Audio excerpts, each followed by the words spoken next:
ஒட்டஞ்சத்திரம் அருகே உள்ள குழிப்பட்டியில் முட்டைகளை முழுங்கிவிட்டு கோழியை கொத்தி கொன்ற நல்ல பாம்பு பிடிபட்டது. முட்டைகளை காப்பாற்ற பாச போராட்டம் நடத்தி உயிரை விட்ட கோழி. திண்டுக்கல் மாவட்டம் ஒட்டஞ்சத்திரம் அருகே உள்ள குழிப்பட்டியைச் சேர்ந்த சின்னக்கண்ணு என்பவர் தனது வீட்டில் கோழி வளர்த்து வந்தார். கோழி 4 முட்டைகளை போட்டது.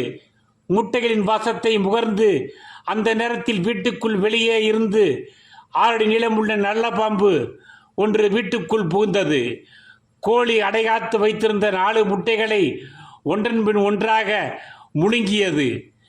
தான் இட்ட முட்டைகளை நல்ல பாம்பு ருசி பார்த்ததை கண்ட கோழி நல்ல பாம்போடும் சண்டையிட்டது.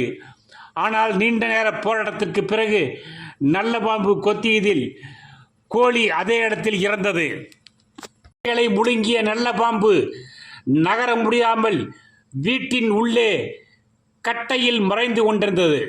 சிறிது நேரத்தில் வீட்டுக்கு வந்த சின்னக்கண்ணு முட்டைகளை குஞ்சு பொறிக்க அடைகாத்து வைத்திருந்த 4 முட்டைகளையும் மாயமானதையும் அதன் அருகே கோழி இறந்து கிடக்கும் பார்த்து அதிர்ச்சி அடைந்தார். அப்போது கட்டைக்குள் கீழே பாம்பு நகர முடியாமல் படம் எடுத்து ஆடிக்கொண்டிருந்ததை பார்த்து சின்ன பொண்ணு ஐயோ அம்மா காப்பாற்றுங்கள் என்று அலறினார். சத்தம் கேட்டு அக்கம் பக்கம் இருந்தவர்கள் ஓடி வந்து பாம்பை பார்த்து அதிர்ச்சி அடைந்தனர். பிறகு பாம்பு மறைந்து கொண்டது. இது குறித்து தகவல் கிடைத்ததும் ஒட்டஞ்சத்திரம் தீயணைப்பு நிலைய அலுவலர் ராஜேந்திரன் தலைமையில் தீயணைப்பு வீரர்கள் உடன் விரைந்து வந்து 30 நிமிடம் தேடுதலுக்கு பிறகு நல்ல பாம்பை உடன் பிடித்து வனப்பகுதியில் கொண்டு சென்று விட்டனர். இதன் பிறகு குழிப்பட்டி கிராம மக்கள் நிம்மதி அடைந்தனர்.